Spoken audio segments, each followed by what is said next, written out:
तेलंगाना में कांग्रेस के जबरदस्त प्रदर्शन पर बात करने के लिए हमारे साथ कांग्रेस की fire brand leader Renuka Chowdhury हैं। रेणुका जी, बहुत बहुत शुभकामना आपको। Thank you. मुझे ही नहीं, जितने हमारे कैडर, वर्कर, लीडर सब एकजुट में काम करे तो उसकी फायदा, और सबसे ज्यादा वोटर महाशय। अच्छा, इसकी वजह क्या है? कई वजह हैं।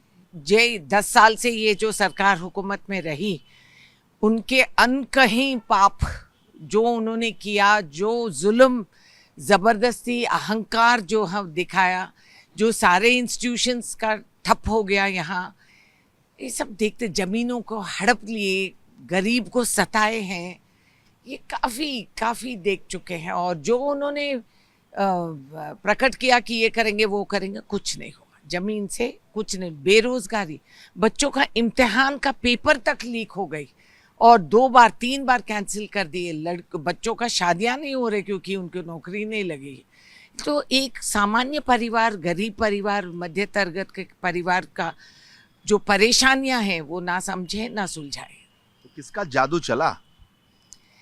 देखिए, एक तो मैडम सोनिया गांधी पे जो मोहब्बत यहाँ के लोगों, क्योंकि तेलंगाना मैडम ने दी, सब मना कर दिए, फिर भी उन्होंने कहा मैंने वादा किया, उन्होंने तेलंगाना दी। 2 बार हम हार गए, इस अफसोस की बहुत बड़ी असर रही।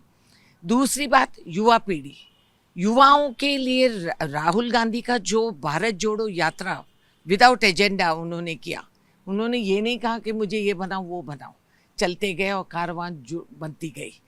ये एक इसका बहुत बड़ा असर खास तौर से तेलंगाना पे पड़ा। और प्रियंका जी जो दिन रात काम करके यहाँ दिखी, यहाँ इंदिरा जी का बहुत बड़ा याददाश्त है सबको, तो प्रियंका जी में उन्होंने वो पुरानी यादें आ गई और वो इतनी अच्छी ढंग से बोलती है, तो इसकी असर पड़ी कैडर्स पे।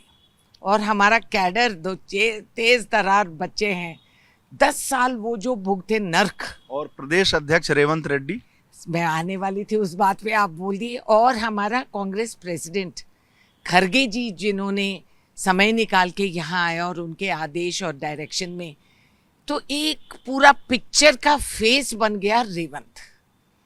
तो लोकली जो रेवंत रेड्डी ने चलाया और उनके जो उत्साह उन्होंने यूथ में और सब में ले आया, उससे ऑफकोर्स बहुत बड़ी असर पड़ी है। तो रेवंत रेड्डी मुख्यमंत्री बने, इसकी मांग भी उठने लगी।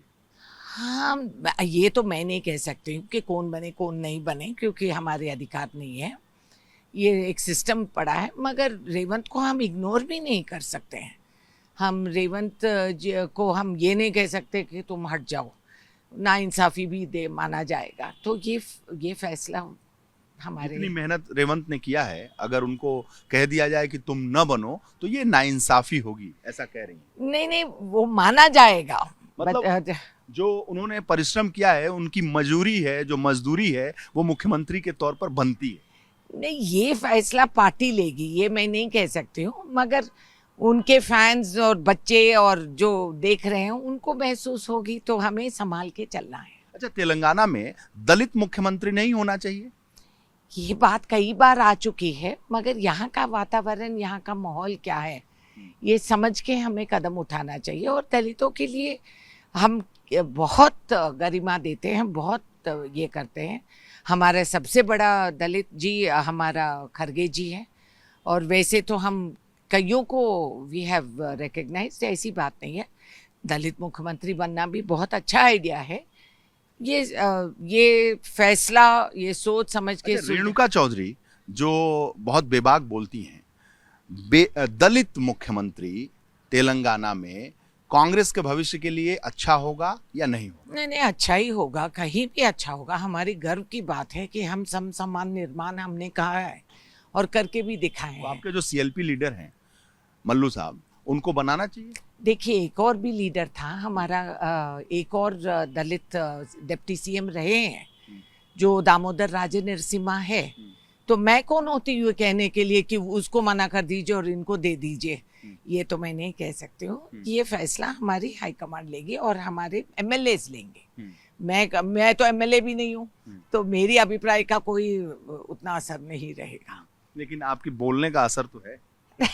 मुझे पूछे तो मैं बोलूं, हाँ। पूछे तो, मगर उसके लिए पूछने वाले और करने वाले बहुत अलग अलग लोग बहुत बहुत धन्यवाद रेणुका जी, बहुत बहुत धन्यवाद।